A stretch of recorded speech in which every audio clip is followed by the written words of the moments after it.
Bab ke-25. Apa arti cinta? Saat mobil Indria memasuki pintu gerbang, pada saat itu juga ada Firman sudah menunggu sambil tersenyum manis. Apaan sih senyum-senyum begitu? Batin Yongki kesal. Yongki memang sengaja menutup kaca jendela, dari luar pasti Firman mengira jika Indria datang seorang diri, sebab memang tidak terlihat. Indria, jadi setiap pagi kalian selalu seperti ini? Ucap Yongki kesal. Hanya sebatas menyapa saja, apa yang salah? Tanya Indria heran. Tapi kamu istriku, mana pantas dia menunggu kamu di sini? Sergah Yongki. Mungkin hanya kebetulan, dan kamu suamiku. Mana pantas kamu memiliki banyak kekasih? Aku keluar dulu, Assalamualaikum. Balas Indria, langsung keluar dari mobil. Indria tidak habis pikir, suaminya itu kadang bisa melambungkan hatinya ke awan, tetapi dalam sekejap juga bisa menjatuhkan alias nyungsep keselokan. Assalamualaikum, tumben Pak Firman baru datang. Sapa Indria.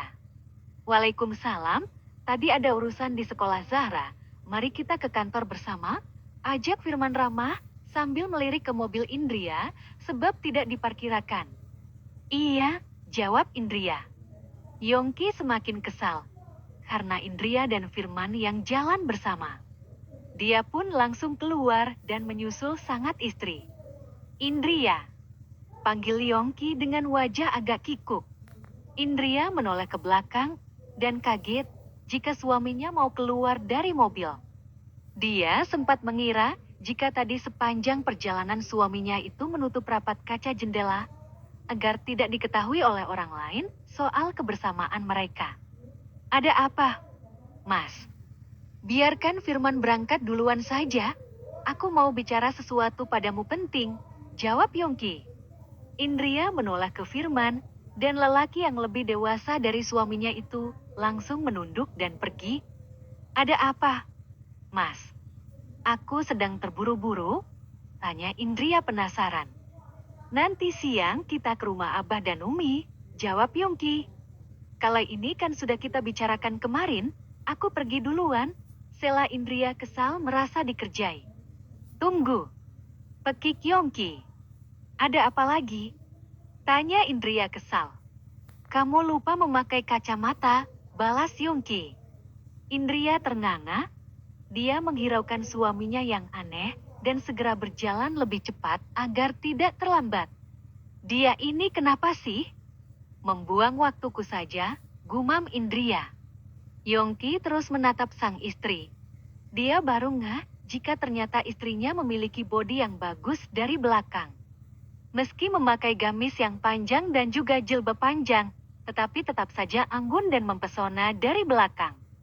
Dulu aku terlalu meninggikan penampilan seksi Sinta, tetapi siapa sangka jika istriku memiliki aura dan juga pesona tanpa memamerkan tubuh dan wajahnya. Apakah yang dikatakan oleh Mista itu benar? Batin Yongki. Begitu Indria sudah tidak terlihat, barulah Yongki masuk ke mobil dan pergi. Tetapi di tengah perjalanan, dia mendapat telepon dari Sinta dan meminta dia untuk menyusulnya di salon. Kenapa minta disusul? Kan sudah punya mobil. Mobilnya aku servis di bengkel, buruan kemari, aku sudah keburu lapar. Yongki akhirnya memutar arah dan menuju ke salon langganan Sinta. Kemudian Sinta keluar dari pintu salon, sangat cantik dan begitu seksi karena habis perawatan.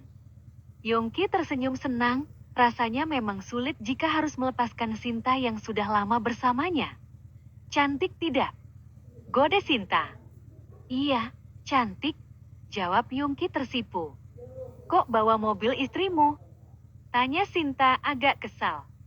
Tidak apa-apa, yuk buruan kita sarapan. Aku lapar sekali kalau belum makan nasi, sela Yongki. Kamu tidak tanya gitu, kenapa hari ini aku perawatan cantik? Gumam Sinta penuh harap. Memangnya kenapa? Bukannya setiap saat, kamu selalu cantik? Tanya Yongki kurang pika. Nah kan, kamu lupa deh. Malam ini aku ulang tahun, pokoknya harus lamar aku. Jawab Sinta cemberut. Oh iya, Mana mungkin aku lupa, balas Yongki. Setelah sampai di restoran, Yongki merasa kurang begitu berselera. Dia terbiasa memakan masakan sang istri. Kenapa malah bengong? Katanya tadi lapar. Tanya Sinta. Ah iya. Jawab Yongki mulai memakan. Kamu sudah menyiapkan kejutan apa untukku? Aku mau yang so sweet seperti teman-teman yang lain, pinta Sinta manja. Iya, tenang saja, jawab Yongki. Yongki bukannya merasa senang, tetapi malah frustrasi. Dia segera menghabiskan makanannya dan mengantarkan Sinta pulang dengan alasan ada pekerjaan penting. Tetapi Yongki bukannya ke kantor pusat miliknya, melainkan ke tempat kerja Miftah. Hei, ada apa kemari? Sapa Miftah. Ada hal penting yang mau aku tanyakan padamu. Jawab Yongki. Sudah kuduga, pasti kamu kemari akan menyalahkan aku kan? Tapi aku sudah punya bukti, sila Miftah yang mengira kedatangan Yongki untuk marah akan pernikahan dia dan Indria yang bocor. Bukti apa? Tanya Yongki tak paham. Miftah segera memberikan video di mana Yongki mabuk dan bercerita soal pernikahan dan istrinya. Tetapi Yongki sama sekali tidak panik. Bukan itu, sela Yongki yang sudah tahu, sebab tadi pagi teman-temannya bom chat, tetapi diabaikan. Terus apa? Tanya Miftah penasaran. Malam ini Sinta ulang tahun dan meminta aku untuk melamar. Awalnya aku menyetujui karena dialah istri idaman aku.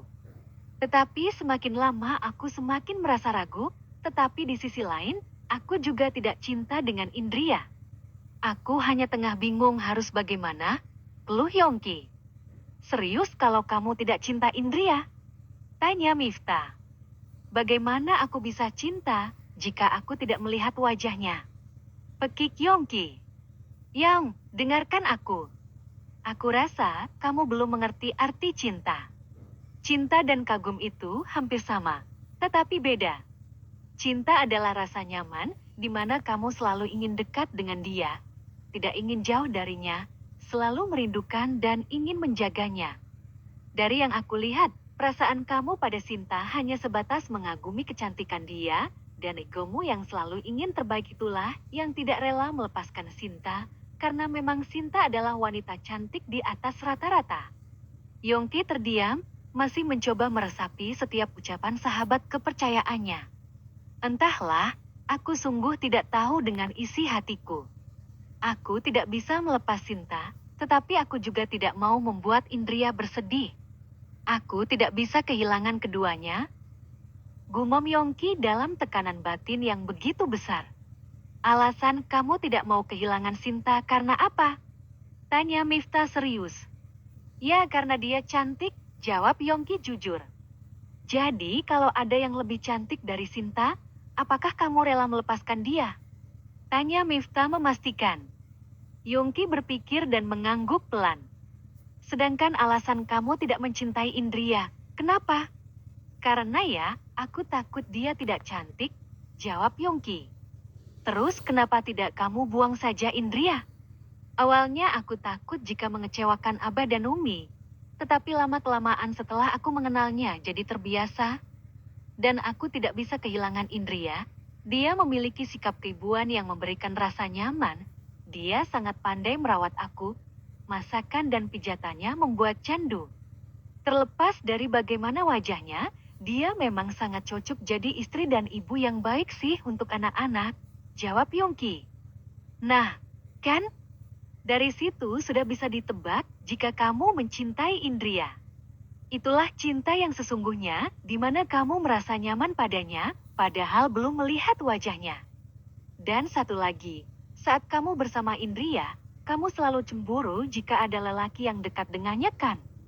Bahkan hanya mengobrol denganku saja, kamu resah, terang Miftah. Lalu aku harus bagaimana? Hilangkan egomu? Untuk apa kamu mempertahankan Sinta jika kamu tidak nyaman? Ya, kalau memang kamu tidak bisa lebih baik, relakan Indria untuk bahagia bersama orang lain. Aku sangat menyukai karakter dia yang kuat, memiliki karisma besar dan aura wibawa. Ucap Miftah serius. Kau minta aku hajar? Pekik Yongke melotot. Nah kan, begini saja kamu sudah cemburu. Nih, aku kasih lihat video yang semalam direkam oleh anak-anak. Istrimu sangat cerdas sekali, sampai Sinta yang terkenal barbar tidak bisa berkutik, sila Miftah. Yongki melihat video adu mulut antara Sinta dan Indria semalam, entah kenapa Yongki begitu bangga istrinya yang sangat keren. Tanpa sadar, Yongki tersenyum. Bagaimana? Indria itu hebat loh, pokoknya kamu beruntung memiliki dia. Duh, kenapa kamu ini bisa bodoh sekali sih? Umpat Miftah ikutan kesal. Indria memang memiliki banyak kelebihan, dia juga hafal Al-Quran, ucap Yongki. Parah, kamu benar-benar parah. Sudah memiliki bidadari surga, malah begini. Sekarang aku beritahu lagi ya. Sinta jika kehilangan kecantikan dia, tidak ada lagi yang bisa dibanggakan. Dia matre, suka kemewahan, tapi tidak punya prestasi, sombong, dan kalau jadi istri, dia tidak akan bisa menjaga atau merawatmu. Dugaanku sih kalau kamu menikah dengan Sinta, paling hanya dijadikan sapi perah, dianya malah pesta dan foya-foya. Belum lagi tidak akan cocok dengan kedua orang tuamu, itu sudah pasti. Yongki merenung, memang apa yang dikatakan Miftah barusan benar. Berbanding terbalik dengan Indria yang bisa membuat kedua orang tuanya bahagia. Dan satu lagi, Sinta sangat cantik karena dia selalu perawatan mahal dan apa-apa serba mewah. Mungkin jika wanita lain termasuk Indria diberi fasilitas seperti itu, bisa jadi malah lebih cantik dari Sinta. Aku bicara gini bukan karena apa-apa. Tetapi ingatlah jika kecantikan itu tidak abadi. Aku sendiri begitu melihat Indria. Aku juga ingin mencari istri yang seperti dia. Mungkin akan jarang ditemukan sama persis, tapi setidaknya yang baik, timpal Miftah. Tapi, aku setiap kali mau berbicara yang baik pada Indria, selalu sulit, dan ujung-ujungnya kami bertengkar. Peluh Yongki. Aku sangat tahu kamu yang gengsen ini. Tetapi jika tidak dirubah kamu sendiri yang kelak akan menyesal. Sudah ya, kita ngobrol lain kali. Aku mau ada urusan penting. Tapi saran terakhir kali, kamu jangan lamar Sinta dulu. Karena kamu sendiri tidak yakin dengan pilihanmu. Bujuk Miftah. Yongki segera pergi, sepanjang perjalanan, dia terus merenung. Mungkin sebaiknya aku minta maaf pada Indria, dan malam ini aku membatalkan untuk melamar Sinta. Gumam Yongki memikirkan cara bagaimana untuk meminta maaf. Terima kasih sudah menonton. Bantu support aku dengan cara like, comment, subscribe, supaya aku semangat bikin videonya. Share ke teman-teman dan sosial media kalian juga ya. Bye-bye.